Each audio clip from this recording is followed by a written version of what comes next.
If you're an old school Oklahoma State fan, you're happier than a pig in poo today. If you're a new age Oklahoma State fan, buckle up and brace yourself because Steve Lutz just unlocked something that you've probably never felt before.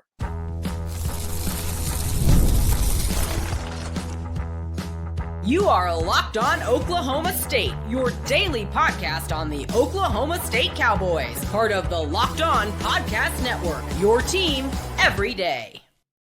Howdy, y'all, and hello, all. Welcome back to Locked On Oklahoma State, your top stop for all things Cowboy and Cowgirl related. My name is Cody Stovall. I want to thank you kindly for stopping by to make this your first listen. We're available on all of your podcasting platforms, visually as well on YouTube.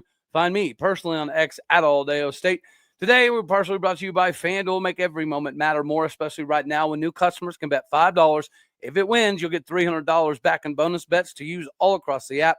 So make sure that you download the FanDuel app today. Meanwhile, we get to slide right into this conversation of Oklahoma State hoops getting a W once again, putting Oklahoma State back where it's supposed to be, or at least a trajectory that we can all be excited about. And for all the regulators out here, you've heard me hooting and hollering and yelling into this microphone about how people don't understand what the experience of Gallagher-Iba is supposed to be, what it used to be. When I was growing up, much like likely a lot of you, the top ticket was always basketball and baseball. It was never football. Going to a football game was a fun experience. It was a cool deal. Winning 7 games was a fun experience and a cool deal.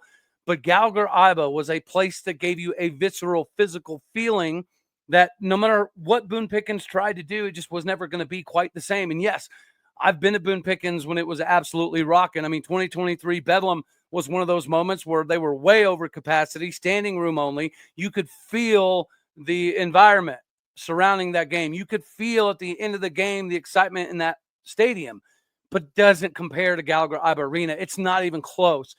Find your favorite memory ever at Boone Pickens Stadium, and I promise you it doesn't even come close to comparing what a prime Gallagher-Iba experience equals.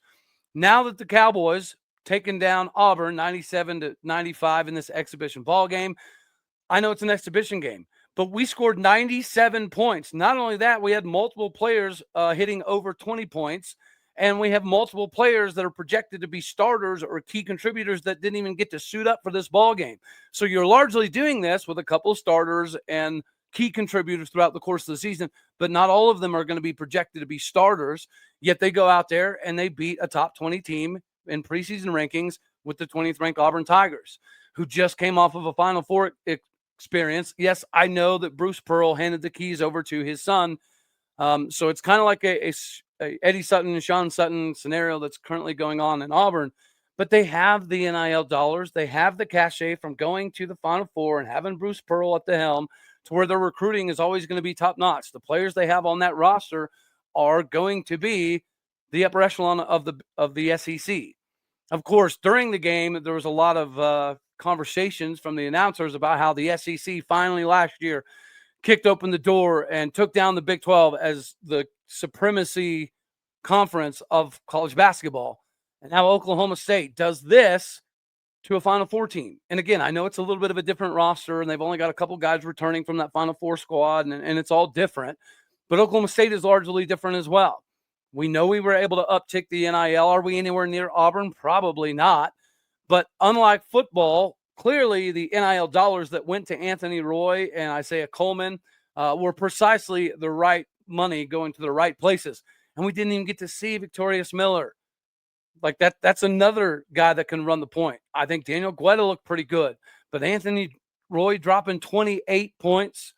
Isaiah Coleman also dropping 28 points. And the funnest part was at the end of the ball game, whether it be the end of regulation or going into overtime, when the shot clock was going down, everybody in that building knew that Anthony Roy was getting the ball, and everybody knew that Anthony Roy was going to shoot the ball, and they still couldn't stop it. That was reminiscent of Cade Cunningham. Whenever we get to the last minute of the ball game, everybody in every arena, everywhere knew that Cade Cunningham was going to get the ball, and he'd be double, triple teamed and still somehow get a shot off. And more often than not, he would make a game-winning scenario or put us in a position where we were tying going into overtime. Cade Cunningham was that dude. And we haven't had that since Cade until Anthony Roy decides to step up. So shout out to Doug Gottlieb, friend of the show, for getting him to Green Bay and then helping him get to Oklahoma State, because he's been all over the place. Out of high school, he went to San Francisco, and then after that, he went to Langston. And after Langston, obviously goes to Green Bay. He was averaging almost 26 points per game in Green Bay before he gets hurt. He was number 1 in the country in scoring. He averaged 23.3 points a game before Langston as well. So he has that familiarity with the state of Oklahoma, being a Langston player right up the road. And now we get to reap the benefits. Isaiah Coleman was likely one of our top NIL contributors, and he did just that. He contributed on the basketball court to get everybody so excited. So you can say whatever you want about it being an exhibition game, but if you look online, even Auburn fans are recognizing, yeah, this Oklahoma State team's actually pretty good.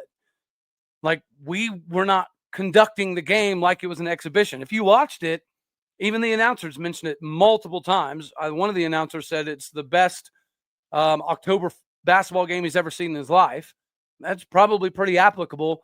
They weren't coaching like it was an exhibition game. They were calling timeouts and crunch moments. They were utilizing the bench for offensive and defensive possessions.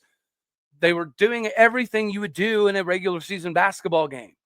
So as much as everyone can potentially say, well, it's just an exhibition, yeah, but if you watched it, you knew it felt much different than that. You knew that we were in the backyard of Auburn in a sold-out house in front of potentially some more recruits. Like, you have no idea how many recruits were probably watching that ball game with a ton of surprise. Yes, the excitement thus far during football season has been Steve Lutz landing Jalen Montanati, the best player in the state of Oklahoma. And then on top of that, he goes out there and gets another top 30 player in the state of Oklahoma. And we might be in the running for Parker Robinson, which would be another 4-star, 85, 86 overall kind of, or 95 overall individual. That would be a top two or three recruiting class.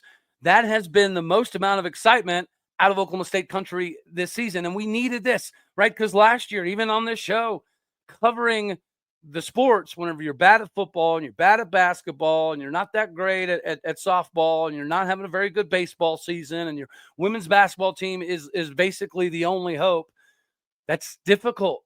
It's difficult to find a ton of content to work around if you're bad at all the sports. It's also difficult to entice recruits if you don't have something of another sport to sales pitch. Perfect example, my son's last recruiting trip.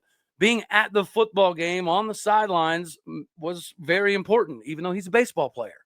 That recruiting process is huge. They like to see the excitement, the environment that they're about to be enrolling into. And now we know that this basketball team is going to be better. We talked about it in the last couple of weeks and even last week. I figured we were around 6th or 7th-ish place in the Big 12, which very well still may be the case because it is still the Big 12. But if you can go take down a top 20 team that just played in the Final Four, that has had an assistant coach that's been on the sidelines for 14 years, I think they said, learning from Bruce Pearl, who's obviously an absolute legend in the game, you have to be excited. The people that are talking about Cowboy basketball, from the Friend Frashillas of the world and the announcers, and you've got Houston fans and Texas Tech fans and people recognizing that wasn't a typical exhibition ball game. And no matter who you are, Oklahoma State has now shown the ability to put up almost 100 points because we've got multiple dudes that can get hot. And we didn't even have guys like Kanye Cleary playing in this ball game. We didn't have Christian Coleman. We didn't have Victorious Miller. It's pretty remarkable to see what that team did in that setting. Oh, and lastly, we did all of that with having 3 people foul out of the ball game. So we didn't have any centers left. Everybody that we're utilizing to be the big men, they all basically fouled out. So we had to continue the game and go into overtime with a small ball lineup. And still, while all of those guys were in foul trouble, we find a way to get this done. So it's not just that it was an exhibition game or it's against a Final Four top 20 ball club. It's that Oklahoma State did it without a few starters. And Oklahoma State also did it while being in foul trouble and losing most of the big men that were starters and contributors during the basketball game. And as I alluded to earlier, if you're an old school Oklahoma State fan, you know this is how it was. Going to Gallagher-Iba for wrestling and basketball, that was the hot ticket. Going to Allie P. Reynolds, that was a very big deal. Going to Lewis Field was fun, but it wasn't an exhilarating experience like Gallagher-Iba can provide. So if you're a new age Oklahoma State fan, you've probably never seen Gallagher-Iba the way it's supposed to be. Yeah, Travis Ford had those Markel Martin teams with LeBron Nash and Marcus Smart. We beat, I think, number 2 or 3 ranked KU with 13,000 in the building. So it has happened. We have gotten 12, 13 plus thousand in Gallagher-Iba, but it's still a little bit different, right? Because even at those moments, we were getting excited about what was taking place. We weren't excited about the fact that there is a standard that when you come into Gallagher-Iba Arena, as a lot of coaches have historically said, even Calvin Sampson, when you came to Gallagher-Iba, it was always worth about 8 points for the Cowboys just because of the crowd, just because of it being so deafening 24/7. So even though we have a handful of times gotten Gallagher-Iba to that 13,000 marker, it's not the same as when it's happening every single day, week after week, year after year. Under Eddie Sutton, and even in Sean Sutton's era, this was normal, right? 11 to 13,000 on a daily basis was the expectation, which is why teams absolutely hated traveling to Stillwater, Oklahoma. And Steve Lutz said when he got the job, that is something that he wanted to bring back to Stillwater, because if Gallagher-Iba is hopping like it used to be, that is a recruiting tool that not very many teams in the country can utilize outside of like Duke and KU. Oklahoma State used to be up there with those guys. And if this team's for real, we will be back up there again.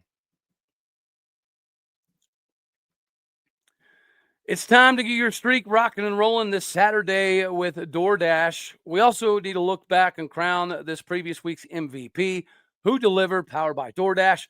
And just like you can win every Saturday with DoorDash Streaks, so can our players. Saving more every time you order. These players delivered when it matters most. Let's break it all down. For us, Oklahoma State fans, this previous week, I think you have to give it to Mordecai McDaniel, the former Florida transfer that came over to be part of this Todd Grantham-led SEC style of defense.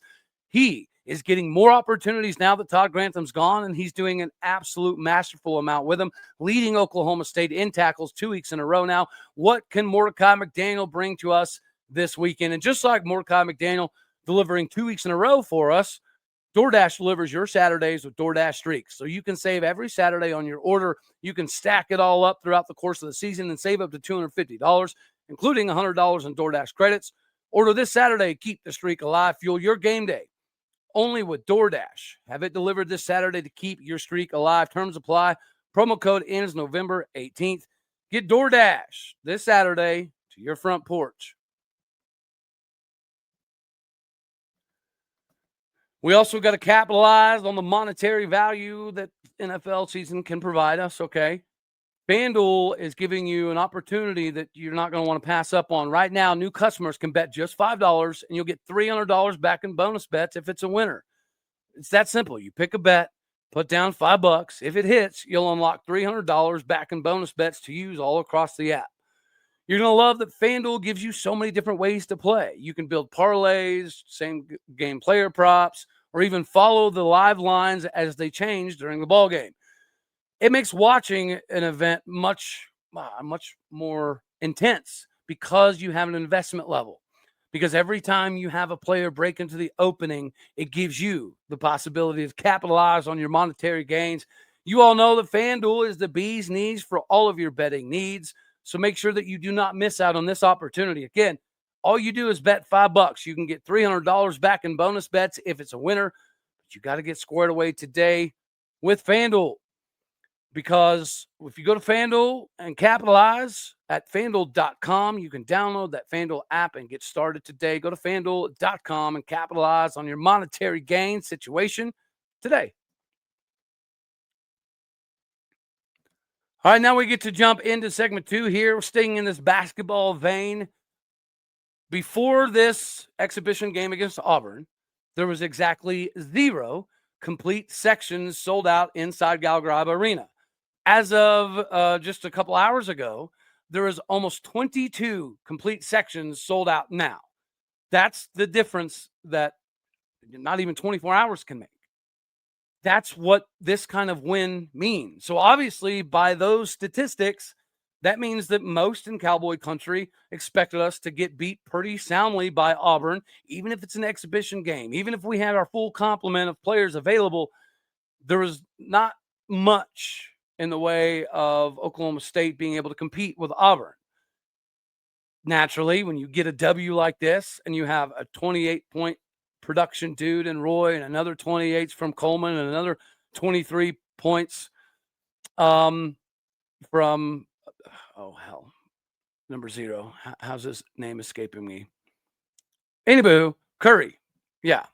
Whenever you have that kind of production and you have 3 guys in that 20-plus point range, you have to get excited. I thought Lefteris Mandzukas had a pretty good ball game. I think Vukovic had a pretty good ball game. And again, we're not even at our full complement yet, right? So that's the exciting portion of this is we've needed some excitement this season, and now we finally get it. And now it's being visible by the ticket sales. And again, if we can get Gallagher-Iba anywhere near what it used to be, Oklahoma State will become a force once again in basketball. And Steve Lutz will be able to recruit. I mean, again, he's already doing it. He's already landing 2 of the top players in the United States without having a winning team. Now you see what this offense could potentially look like. Even at halftime, Steve Lutz was interviewed, and he said, I like this pace of play. This suits my ball club. Well, that's exciting. And it also leads us into understanding a little bit more why we were able to get Allman and Jalen Malnati. It's because you're selling something offensively and defensively that now has some tangible carryover to it. So now what could the recruiting possibly look like? If we get Gallagher-Iba back to where it's supposed to be, this could be the calling card. Don't get me wrong. Football has to be good. Mike Gundy said it best. Football is the front porch to your university. If your football team's good, you have more ability to get financial compensation for other sports. It also upticks the student body and the enrollment, and that allows you to get better professors, so on and so forth. So there's a trickle-down effect. When football is good, it typically allows most everything else to be good. But if you look at Houston, up until this football season, there was always going to be a conversation of, well, is Houston, going to be a good part of the Big 12 moving forward? And because they're so daggone good at basketball, the answer was probably always going to be yes. Not to mention the fact that Brett Yormark, who was at this ball game, is a basketball dude. I mean, I'm sure he recognizes and realizes how important football is, and without a solid football conference, then some of the other sports become somewhat insignificant. But Brett Yormark wants basketball to be the cream of the crop in the conference because it's supposed to be. This is the best conference in college basketball. And of course, as the announcers talked about, the SEC was vaunted as the top conference in the league last year, but percentage-wise, and somebody in the comment section will be able to help me out here, but if I recall correctly, the Big 12 had a better winning percentage last year than the SEC until Florida won the Natty. And for that reason, you're going to have to give mad respect to the SEC because they are the conference that did win the national championship. But statistically, when you have like 13 teams in and only a few of those move on, the Big 12, up until that Florida game, was leading. And naturally, if Houston would have won that ball game, it would have ended that argument. But that is the only argument the SEC has is, well, Florida won it all. So an SEC team won it all. Therefore, it validates why we had 13 teams in the dance. And realistically, I don't really care if the SEC gets that many teams in again. I don't really care if the SEC is viewed, quote unquote, above the Big 12 because Oklahoma State is at the very bottom, which we're about to get to in the preseason rankings. And we're already able to beat a top-tier SEC team, a Final Four SEC team. Yeah, this feels right. And baseball right? Josh Holiday's been able to grab a couple top 50, top 100 dudes and as commits recently. Now, it'll be difficult to keep them from going pro before they step foot on campus, but it's a possibility. And just like it's a possibility for Steve Lutz to make something crazy happen this basketball season. Before we do get on off here, we have to talk about Mazda. Mazda crafts cars for those who do simply more than just move. Mazda delivers confidence with every ride, delivering more IIHS Top Safety Pick awards than anyone else as of August 2025. From the footwork to breath work, athletes that sweat every single detail like Mazda brings that same intentionality to every model that they craft. You can feel the Japanese craftsmanship in every detail, from the metallic accents to the available Napa leather upholstery. You can make everyday drives feel like an exhilarating experience with the smooth handling and the intuitive controls. The all-wheel drive comes standard in almost every single crossover SUV, so you can drive with confidence through almost every single season. Like some of our players that sweat every detail, Mazda does the same, because when you make every move count, impossible becomes irrelevant. Get with Mazda today, where you can move and be moved by Mazda. So naturally, after the downtrodden Cowboy basketball teams of late should be viewed a little kind of negatively in the preseason rankings, this team probably shouldn't be, because Isaiah Coleman was obviously somebody that was very sought after.